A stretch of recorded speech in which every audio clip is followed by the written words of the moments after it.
The Silver Bullet by Louder Than Liftoff. The Silver Bullet. The Louder Than Liftoff Silver Bullet. Arguably one of the most interesting and talked about unit out there. I think a lot of people are going to underestimate this plugin. They're going to look at it like it's a saturation box or a distortion box. It's really much more than that. Shortly after Louder Than Liftoff launched the Silver Bullet a few years ago, I couldn't hide from internet forums or friends telling me they found the best analog device for a hybrid workflow. I think they should call it the Magic Bullet, really, rather than the Silver Bullet.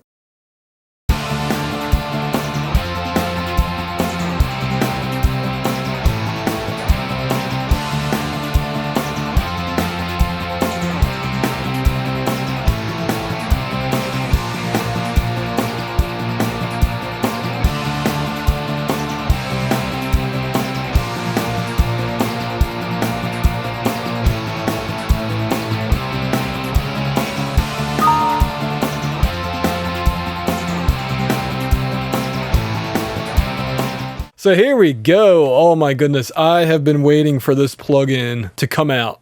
I didn't know this plugin was going to come out. Had I known it was going to come out, I would have had a video out the first day it came out. But I just found out about this plugin about 2 hours ago. As you guys saw, Plugin Alliance has one of the best installers. It is so fast to get whatever new plugin comes out. It downloads, oh my goodness, what was that, 15 megabits a second or whatever.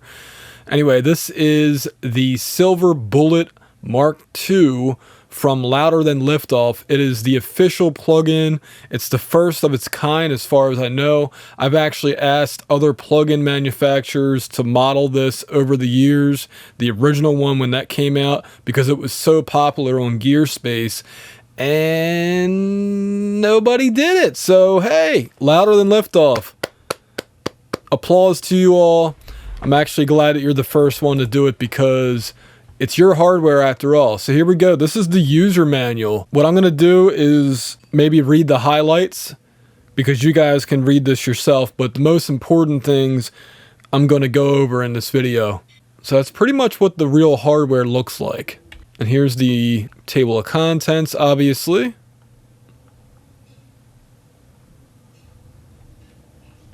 Oh, wow, it has void core mode. Man, they have... Look, I haven't tried the plugin out yet, but if this thing just sounds close enough... Yeah. Anyway, here we go. Thank you for purchasing the Silver Bullet Mark II plugin. We are truly grateful for your support here at Louder Than Liftoff. Well, I haven't purchased it yet, but I am trying it out for the next 13 days. Anyway... It's incredible to think that more than 10 years have passed since Brad McGowan and I embarked on the journey of creating the iconic Silver Bullet. Wow, it's been 10 years? I didn't know that. Anyway, a renowned piece of audio outboard hardware. While both Brad and I come from an analog background, we have wholeheartedly embraced the modern hybrid workflow as the industry standard. When we contemplated the viability of a Silver Bullet plugin, it was essential for us to capture the analog sound while leveraging digital capabilities that surpass what the hardware can offer, as it should be. We firmly believe that both the hardware Silver Bullet Mark II and its digital counterpart, the Silver Bullet Mark II plugin, have a place in every studio. As you instantiate the plugin for the first time, prepare to embark on an amazing sonic journey. Each day I continue to discover new and exciting features that this plugin has to offer. Interestingly, I've found that I interact with the plugin's knobs in a slightly different manner compared to the hardware, leading to enjoyable and often unexpected results. At the start of this journey, we were concerned about capturing the lifelike and vibrant quality that analog units possess, a sense of depth and dimension that many plugins fail to deliver. So we challenged ourselves to push the state of the art of analog modeling. After extensive discussion and collaboration, we developed a unique and innovative approach called Dynarealism, patent pending, for generating a user-selectable spectrum of analog realism. This goes beyond the standard approach that typically involves circuit schematics and component level modeling. Beyond the seemingly simple design of this plugin, there is some intensive code at work. We have implemented some interesting ways to incorporate dynarealism. I encourage you to read about it in this manual and experiment with it. We believe that careful experimentation with dynarealism will bridge the gap between this plugin and the analog world more effectively than other options available. Beyond the exceptional saturation, EQ, filters, aspect ratio, and harmonic mojo you would expect from a hardware silver bullet, don't forget to explore the aux panel for a few unique and unconventional capabilities that are exclusive to the plugin, including a few Easter eggs. Feel free to unleash your creativity, tweak the knobs, and push the boundaries of what you can achieve with this plugin. And of course, let your creativity flow through your music, which you can share with the rest of our community. As the air conditioner turns on just in time, welcome to the mission, William Pearson, aka Dr. Bill. Dr. Bill is somebody that I have definitely seen post on GearSpace throughout the years, even prior to them releasing the hardware. I've been on GearSpace for, I'm going to say, 14 years? I was a lurker for the longest time, and then I created an account, but anyway, let's see. Installation was ridiculously simple, as you guys saw earlier, and I'm just going to keep going here. Okay, so this is the quick start. Okay, this is the most important. Power switch enables processing for the plugin. Okay, when that first problem I have with the user manual, where? You know, because it's missing numbers where usually like a number would be where the button or knob is. There's no knob here. Okay, well it does say power, so there you go. So power right here. Cool. Polarity switch reverses the polarity of the input signal. Now, it does say POL. Alright. Mode selector switch. Chooses which sections of the plugin are active for processing. Mix enables all processing. Okay, so that's at the top here. Pre-EQ enables only processing before the tone EQ up to and including tight. Post-tight enables only processing after but not including tight. Bypass sections will be grayed out. These two selections effectively split the plugin in half and allow two instances of the Silver Bullet Mark II to be placed before and after another plugin in the DAW channel. This workflow enables the insert mode of the hardware, i.e. the other plugin is inserted in the middle of the Silver Bullet's processing. Oh, I see how that works. That's actually really smart. That is incredibly smart that they did that. That is something that I have wished they put in other plugins that emulate hardware where there's hardware inserts, and yeah, that's so cool that they did that. Hey, oh, look at that. They have tooltips enabled by default. That's great. Things are a little bit overlapping. By the way, this is the brand new version 1.0, so hopefully these overlapping bugs get taken care of at some point. But anyway, yeah, so this makes sense. So the way that this works is if you want to put a plugin between this where it's doing the so essentially it's similar to an API and a Neve line driver, or you know, like a Neve console or an API console. It has that flavor, and it also has an SSL type of flavor, an SSL 4000 console type of flavor. Others as well. I'll get to that later, but the idea is that if you want to have this as your preamp and then this EQ later, like you can now put a plug-in between these two and it simulates what the hardware actually does. Awesome. Awesome. All right, makes sense to me. I'm going to delete this so we don't get confused. Put this back on mix. And at this point, I'm going to continue the user manual. Mojo selector switch chooses which Mojo amp is processing the signal. Inactive Mojo amp controls are grayed out. The A and N amps may be cascaded for maximum Mojo. Indeed. So there's A.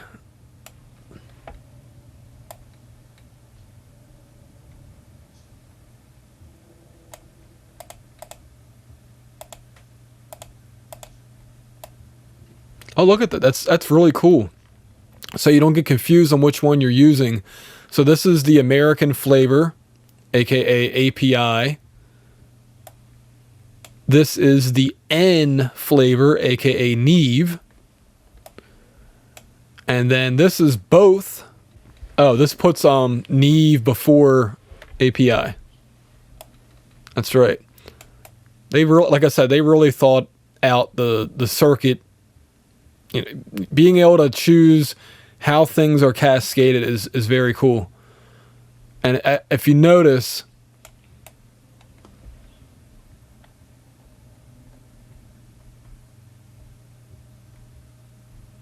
see, I guess I wanted to say similar to the hardware, but when you choose this mode, it's again the Neve first and then the API circuit. All right, that's really cool. Mojo A to N switch. Let's disable that. I'm curious. Okay, so when you click that, it bypasses it and it disables, makes them dim.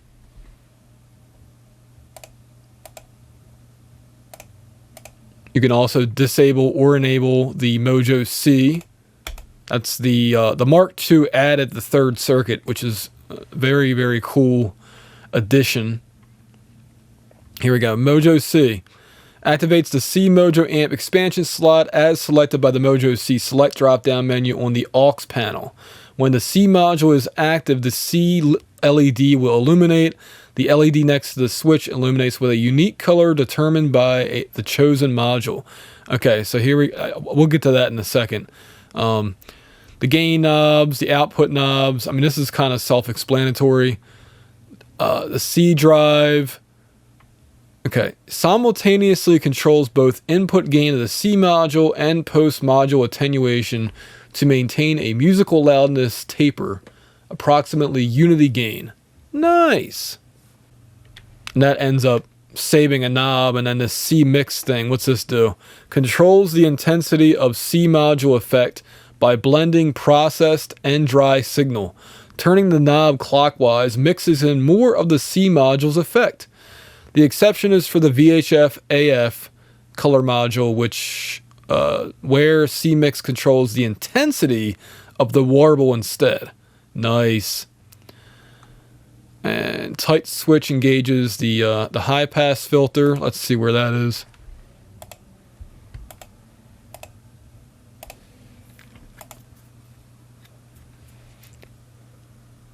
Tight frequency switch selects between two high-pass filter options, 12 decibels per octave at 25 Hz with a slight resonance bump at 40 Hz, which gives a tape-like response for mixes, or 12 decibels per octave Butterworth at 50 Hz, which is well suited for tracking. Sorry, I just like to be funny when I see little mistakes. It reminds everybody that yes, indeed, humans made this stuff. One thing I would do, since everything else is dimmed, if this tight switch is disabled, I would just make this dim as well. So then we have the EQ switches after that. Oh wow, look at that. It simulates noise. Hopefully that can be disabled. Okay, so alt clicking resets the control. The mouse scroll wheel does indeed work. Like I said, a lot of this stuff is self-explanatory. Now, aspect ratio alters the relationship between width and height of the stereo image to give a more enhanced stereo image. Nice. So that's just a button. There's no control to go along with that. That's cool. You either like it or you don't. This is actually one of my favorite things about the Silver Bullet. So when there's audio going through it's a 20 LED segment meter. And it just really makes this hardware look cool. Gain reduction meter. Oh. For the Mojo C modules. How do you get that show? Oh, gain reduction meter. Hold on. I don't know where that is. I really can't see where that is. If you guys can help me out there, I would appreciate it. I might find it later, but for right now, a gain reduction meter is not a button I can see. All right, next up is the aux panel. Here we go. This is something that I believe is not in the original hardware. So let's see. Gain link switch enables linking between the gain and out knobs for the A and N Mojo amps for simplified gain staging. Oh, that's cool. Is that enabled by default? It is. That's awesome. And see, that's something that I believe I used this on Access Analog. Or am I imagining things? I can't remember. But anyway, Access Analog, I remember things being a little bit simpler to do, but maybe I'm wrong about that. But anyway, this makes it so your gain staging is a lot easier than the hardware. The idea is that you're boosting the gain and you're lowering the gain at the same time, which you would do with 2 hands and 4 fingers anyway, if you had the real hardware. So that is awesome.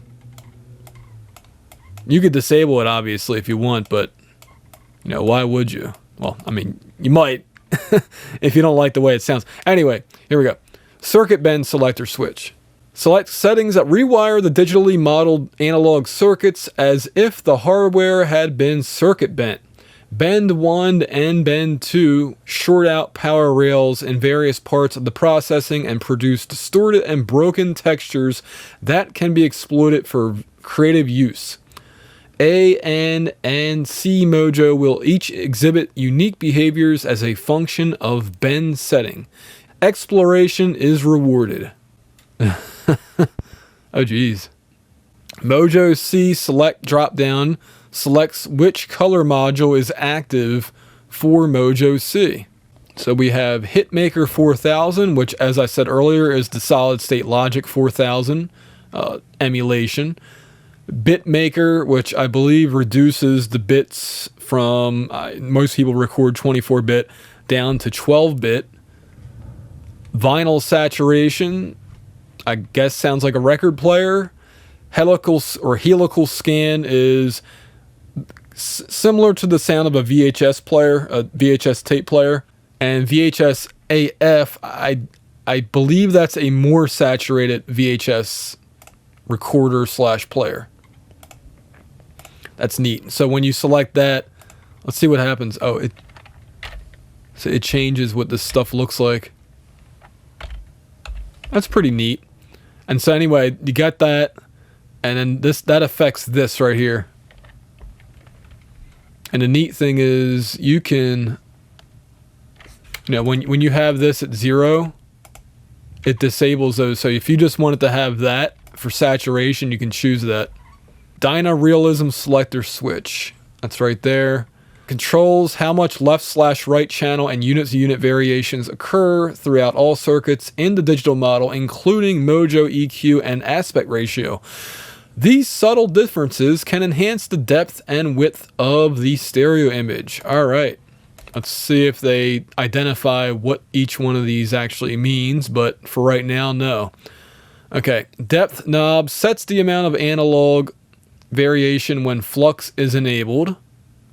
High settings can cause extreme level and frequency shifts. Interesting. Rate knob sets the rate at which the flux processor varies the digital model. At higher settings, a lot of musical variation can be created in a stereo source. The LED next to the knob pulses in sync with the oscillations in both flux and BPM modes. It has a BPM mode! It has a tempo! It could be... Wow, I don't know how cool that will be or not, but...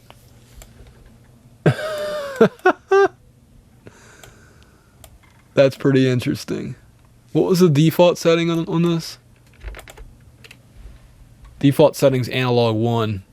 Okay, so here we go. On screen is the descriptions of these different modules.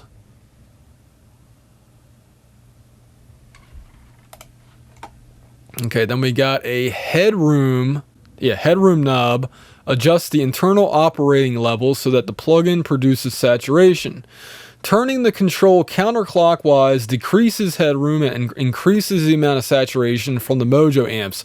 Turning the control clockwise increases headroom and decreases the amount of saturation produced by the Mojo amps. There is a plus or minus 10 decibels of range. I believe they meant to... Oh, wait a minute. Yeah, I think they forgot to put a minus right there, but... Yeah, it's a plus or minus 10 decibels of range. The default setting is at 0, aka 12 o'clock position. The out trim knob sets the final output level. Thank goodness they included an output gain. I hate when plugin companies don't do this.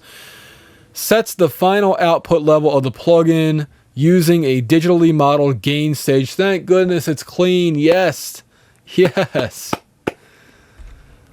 That is great. Hopefully 10 decibels is enough, but yeah, we'll see. Here we go. Silverbolt MK2. Click to access the serial number and credits on the rear panel. Oh, isn't that cute? Oh, you can't click anything.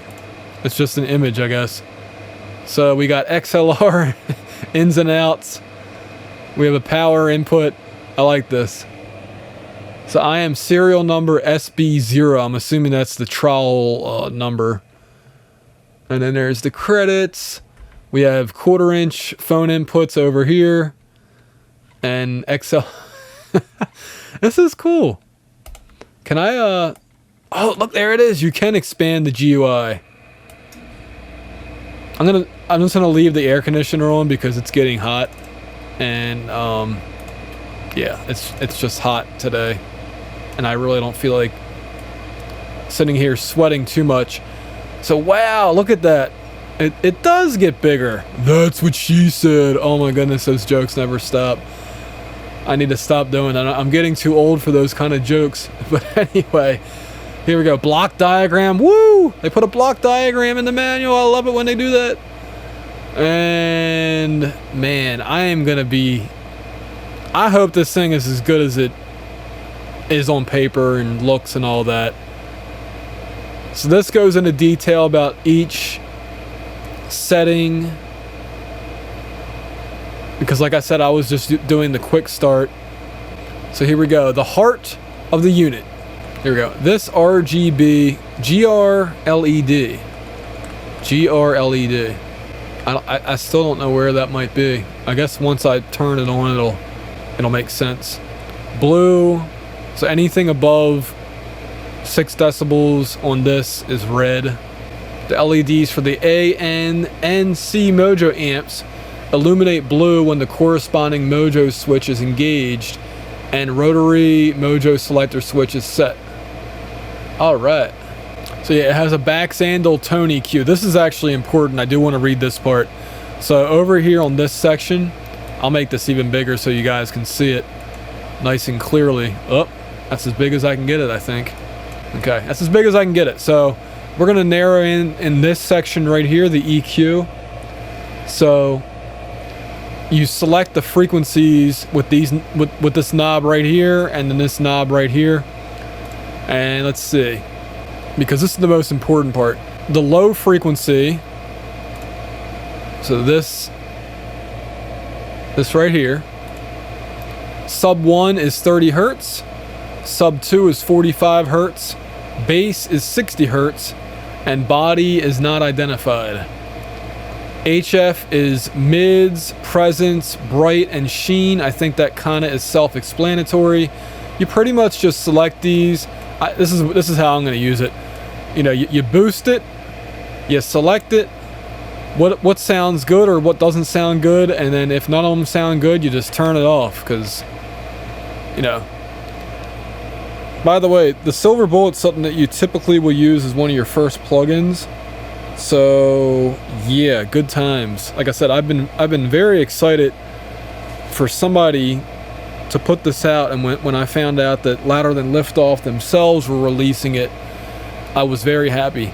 The original air band from the Silver Bullet Mark II is the default setting, red text. An alternate lower frequency option, blue text, is available via internal jumper on the hardware Silver Bullet Mark II, but we made it accessible on the plugin by right-clicking the knob. Okay, that's going to be something that I will have to remember. I kind of wish they would have did that differently, because it's kind of easy to forget to do that. Right click is not very intuitive, so that's my opinion. I'm curious if you guys agree with me with that or not. The band technically occurs in series with the low frequency and high frequency bands, so it can be used to create some amazingly smooth high frequency filter shapes. You can, and then it stops. Something happened there. Because the tone EQ can be engaged separately from all other processing, the Silver Bullet MK2 can be used just for its tone shaping capabilities if desired. Yeah. Designer's note: the Silver Bullet Mark II EQ is the evolution of the original Silver Bullet 2-band EQ. While extremely musical and smooth, it was limited in its frequency options. The new EQ doubles the number of frequency selections in the LF and HF bands and splits off the beloved air setting to its own dedicated control. It can now be used in conjunction with other high frequency settings to tailor the top end of your tracks and mixes in ways other EQs just can't touch. Vintage mode. Engage the vintage push button switch to apply a 6 decibel per octave low pass filter to the extreme high frequencies. One of the trademark characteristics of vintage Neve consoles is the soft and silky top end, especially when the EQ is engaged in the channel. The vintage switch applies this characteristic coloration to the signal path. When combined with the high shelves of the tone section, unique equalization curves can be created to expand the palette of treble tone shaping possibilities. Sweet. And then they talk about the aspect ratio switch. This is where it goes into talking about mode C and all that. So here we go. This, again, I'm only talking about the important things. That's why I'm just quickly going through the manual as much as I can. This drop-down menu selects which color module is active for Mojo C.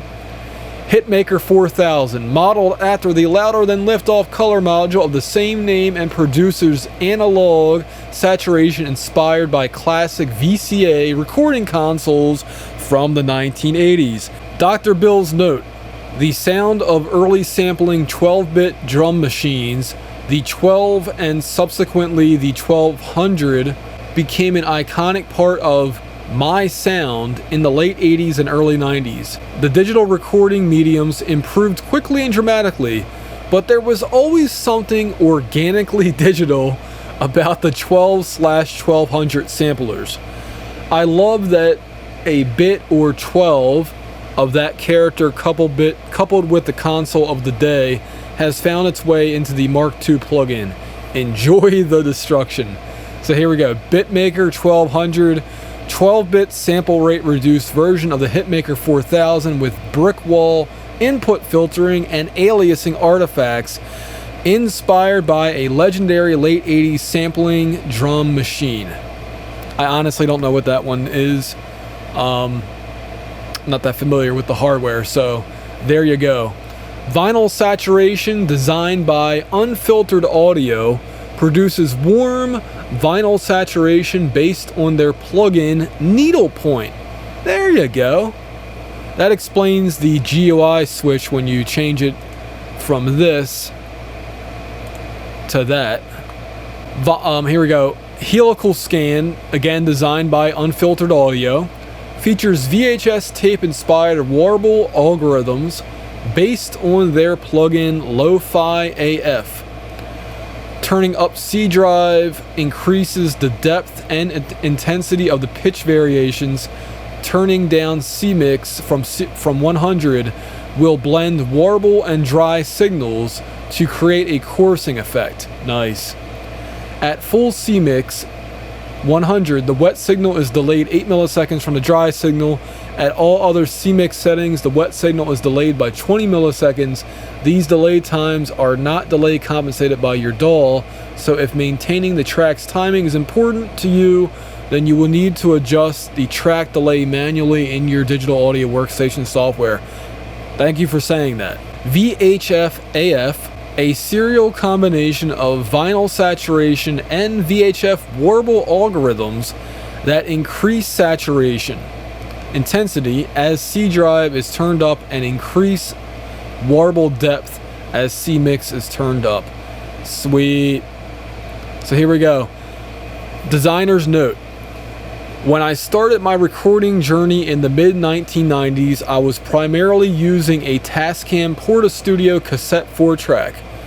I discovered that I could mix down to the audio inputs of my family's VHS video recorder and bounce the stereo mix to a fresh cassette tape to get an additional 2 tracks, 6 tracks in total. Helical scan and VHF AF color modules evoke the nostalgic sounds of those 2 marginally stable and lo-fi recording systems that I relied upon for my early productions. Aww, I love the sentimentalism. But yeah, actually VHS tape in hi-fi mode sounded surprisingly good. I depending on the VCR that was used, but yeah, that's cool that they included an emulation of that. Okay, Dynarealism. I'm not going to get into this, but pretty cool stuff that they implemented this, and has to do with the serial number, and apparently you can change that. So you click on that, and it says your 6-digit serial number changes things just like real hardware. It says every time you instantiate a new instance, you will get the same serial number, and then you can change it. Simply type a new 6-digit number into the field. So let's see if I can do that with the trial version.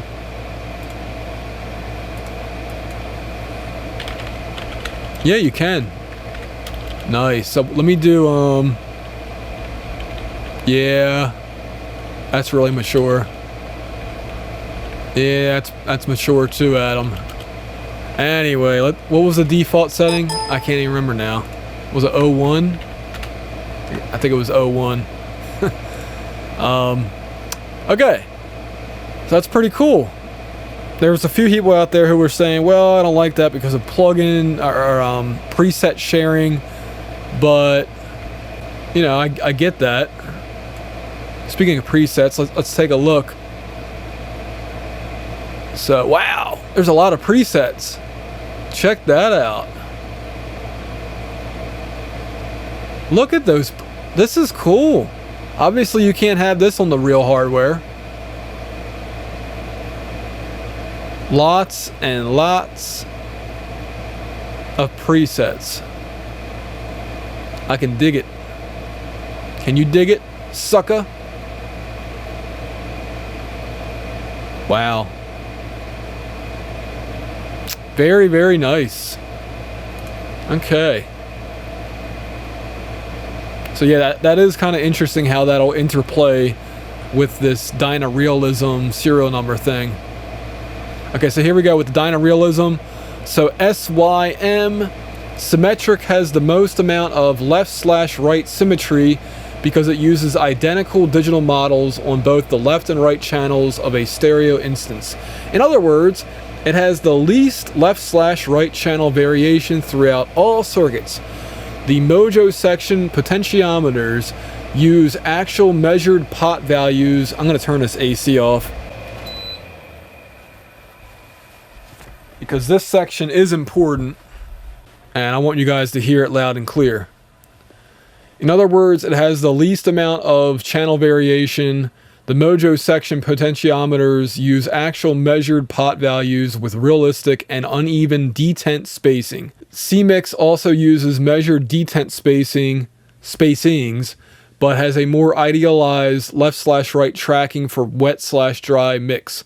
The EQ, however, uses idealized potentiometers with evenly spaced 0.45 decibel steps between detents, which is helpful for mastering applications when maintaining a perfect left/right image, or if one is desired.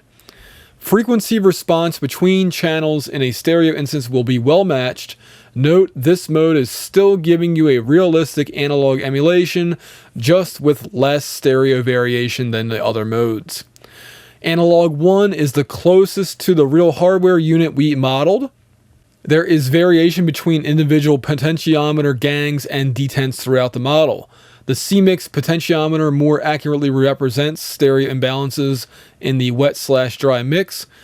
There can be stereo frequency response variation between channels in the EQ due to different resistances at each pot detent.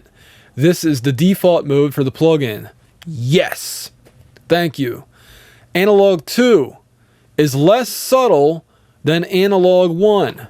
By the way, if you don't know what I'm talking about, this is where we, where is it? Darn it, here it is, Dynarealism. So this was the one that's the most stereo balanced, and then Analog 1 is the default. I'm talking about Analog 2 now.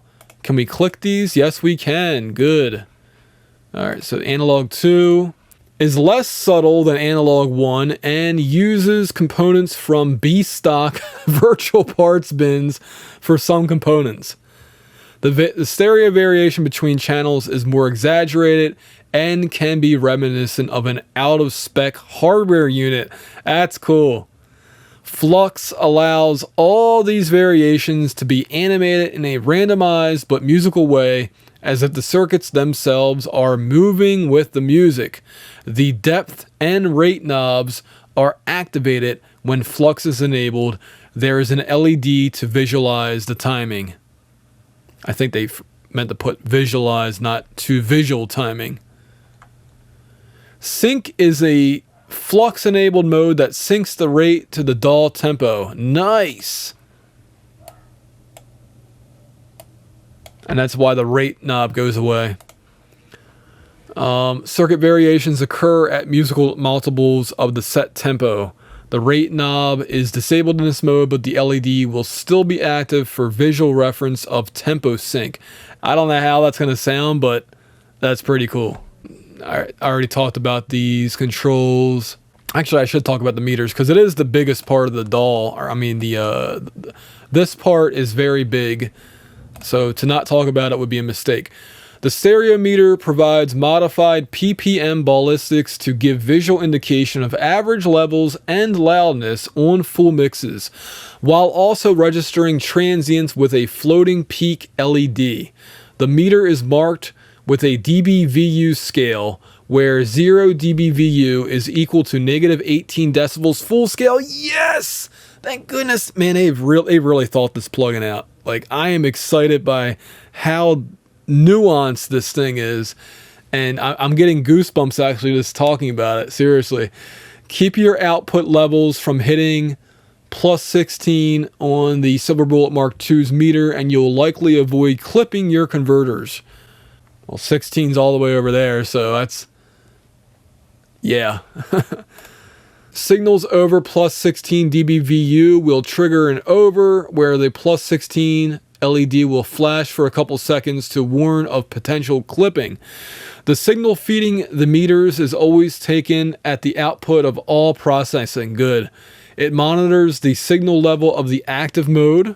Note that no signal will be present on the meters in bypass power button disengaged. For mono signals, the meter will only illuminate on the left side, interesting, including the on LED. For stereo signals, both left and right sides will be used. Cool. Here we go. Look at this. So this is why I tell you guys to read the effing manual, because you wouldn't know about this. You wouldn't know about right-clicking the air button or the knob, and you wouldn't know about void corp mode or void core mode. Double-click the Spaceman logo on the left side of the main panel to enable void core mode. The color scheme of the plugin changes to the black faceplate used on the void core edition Silver Bullet Mark II hardware units. All other features of the plugin remain the same. Okay, so double click the Spaceman logo. Yeah, buddy, check that out. I'm going to put this as the thumbnail because I'm cool like that, and you know, you get a bonus point for reading the manual. Everybody else is going to have the standard silver version, and I'm going to have the cool looking black one, and yeah, so take that, internet. So anyway, that's the manual. Wow, I am just pumped about trying this out. I'm going to be doing that in another video, but that is the RTFM video about the Silver Bullet plugin. And yeah, good times, guys, good times. I'm probably going to do a mix this weekend just so I can use this plugin and let you guys know about it. But man, if this thing sounds 90% like the hardware, woo, like Ric Flair would say.